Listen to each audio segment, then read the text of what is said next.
සොනාල් දිනූෂ සමත් වෙනවා ඊයේ බටහින්දිය කොදෙවන් සමග දෙවන ටෙස්ට් ක්‍රිකට් තරඟයේ දෙවන දිනේදී සුපිරි ඉනිමක් දියත් කිරීමට. ඒ බටහින්දිය කොදෙව් ප්‍රබල පන්දුකරණයට එරෙහිවයි. මෙම තරඟයේදී නායක ධනංජිත් සිල්ලාගේ දැවියම සමග නොම්බර 7 පිතිකරුවා විදිහට තමයි සොනාල් දිනූෂ පිටියට පිවිසෙන්නේ.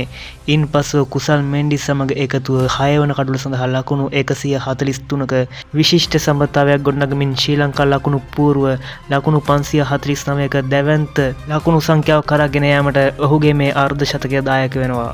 ඉතින් විශේෂයෙන්ම සඳහන් කළ යුතුයි සොනාල් දිනූෂ මෙම නොම්බර් 7 ස්ථානයේ ක්‍රීඩා කරන්නේ පන්දු යැවීමේ තුන් ඉරියව් ක්‍රීඩකයෙක් විදියට. ඉතින් පන්දු යැවීමේ තුන් ඉරියව් ක්‍රීඩකයෙක් විදියට මේ ප්‍රබල කොදෙව් වේග පන්දුවන්ට එරෙහිව පීඩනය පාලනය කරමින් දියත් කරන ලද මේ ලකුණු 92ක ඉනිම ඉතාමත් ප්‍රශංසනීය ඉනිමක්. සොනාල් දිනූෂ ලබාගත් මේ ලකුණු 92 සඳහා ඉතාමත් දැකුම් කළු 4 පහරවල් 12ක් අන්තර්ගත වුණා. මේ විදියට හොඳ ඉනිම ප්‍රදර්ශනය කරමින් සිටි සොනාල් දිනූෂ කෝච්ගේ පන්දුවක් හමුවේ බ්‍රෙන්ඩන් කින් අතර උඩ පන්දුවක් ලබා දීමෙන් හරිම අවාසනාවන්ත විදියට දැවියන්නේ ඔහුගේ මංගල ශතක පෙනෙන මානේ ලකුණු 8ක් පිටුපසින් සිටිමින්.